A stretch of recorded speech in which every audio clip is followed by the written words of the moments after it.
አነጋጋሪዋ አጨቃጫቂዋ ንግስት እሳቱ ዮዲት ጉዲት በቃ ማለት ሰቅጣጭ ሰው ነች። በቃ ሰቅጣጭ ንግስት እኔ ትገርመኛለች። በቃ ዮዲት ጉዲት የሚገርም ነገር ማለት ነው። ብዙ ታሪኳ አጨቃጫቂ ነው። ስለዚህ እኔ ፐርሰናሊ ማምኖን ነው መርጬ ከዛ ውስጥ መነግራችሁ እንጂ እናንተ ገብታችሁ እዩና የምትፈልጉትን እመኑ።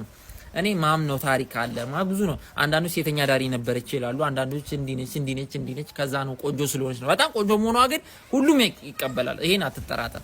እኔ ኤአይ የሰራሁት ይሄን በቃ ይሄን ትመስላለች ብዬ ስለገመትኩኝ ነውና ዮዲት ጉዲት ከዳሞት ነው የተነሳችው ብዬ ነው ማምነው። እኔ ከአገው ወይ ደግሞ ከአክሱም ምናምን አይደለም ብዬ ነው ማምነው። ከዳሞት ስልጣኔ ነው የተነሳችው። ዳሞት ስልጣኔ ማለት የአሁኑን ሰላሌን እንዲዝና ደቡብ ምናምን የሆኑ ቦታዎች አሉ። እዛ አካባቢ ቆይ ማፑን ካገኘው አሳያቸዋለሁ። እና እዛ አካባቢ ነው ዳሞት ስልጣኔና አክሱም ኢምፔር ደከመ።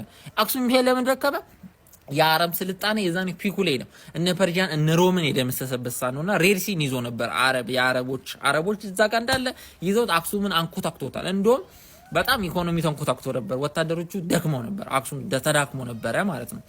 አዲስ ታይም እቺ ሴት ተነሳች። አሪፍ ሳ ነው ብላ አጠቃች። የንጉስ ልጅ ወይ የንግስት ልጅ ወይ ደግሞ የንጉስ ሚስት ነች። ከዚህ አታልፍም። ሄዳ አጠቃች። አጥቅታ የአክሱምን ንጉስ አሸነፋ። አሳዳው አክሱምን ገዝታ ለ40 ዓመት ነው የምላችሁ። እቺ ሴት በጣም ጨካኝ ነበረች። ብዙ ጊዜ ሴቶች ስልጣን ሲይዙ ጨካኝ ይሆናሉ። አንዳንድ ሴቶች ለምን መሰለ ይናቃሉ። ሴት ናቸው ብሎ ስለሚናቁ እሱን ነገር መቀየር እንትን ማለት ይፈል ኦቨር አክት ያደርጋሉ። ገብቷል?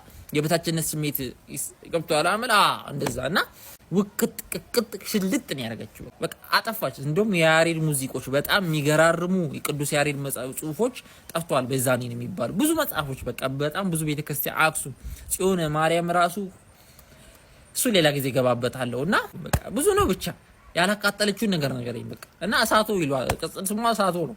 በአፋርኛም ስም አላት የሆነ ስም አላትና እዛ ጋር አይሁድ ነች እሷ።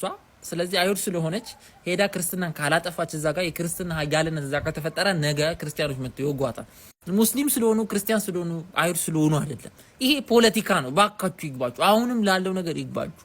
በቃ ፖለቲካ ነው። ይሄ ስልጣን ነው። ገብቷል? እዛ ጋር ካንተ አስተሳሰብ ለየት ያለ አስተሳሰብ ሰው ሲኖር የሰው ልጅ በተፈጥሯችን ማጥቃት እንወዳለን እና ዮዲትም ይሄንን ያደረገችው ለምን ቤተክርስቲያን አቃጠለች ምናምን ብለ ጀስቲፋይ ታደርገው ልክ ነው እያልኩ አይደለም። ልክማ ሊሆን አይችልም። ነገር ግን ደግሞ በዛ ሰዓት የሚደረግ ነገር ነው። ይሄን እወቁ በእናታችሁ። ታሪክ በእናታችሁ በቃ እንደው እኔ የምለምናችሁ እሱ ነውና እኔ ያው ዝም ብዬ ከላይ ነው የሄድኩት። የዮዲት ታሪክ አጨቃጫቂ ስለሆነ እኔ አልገባበትም። ማለት አጨቃጫቂ ስላችሁ የረገጠ ነገር የለም።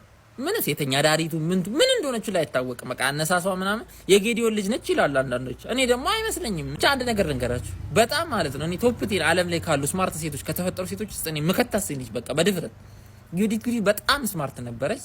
ንጉሱን አንበጫበጨችው ሽለሽል በቃ አገር ነው ያስጎበኘችው። እሷን ሲሸሽ ሀገሩን ሲዞር ቱሪስት አረጋችው። አክሱምን እንትሉን ላይ ጣለችው እሷ ነች። በእናትህ በቃ እሱ ነው እኔ ራሱ ምንድነው ይሄኛው እሱን ትልቁን የጣለችው እሷ ነች።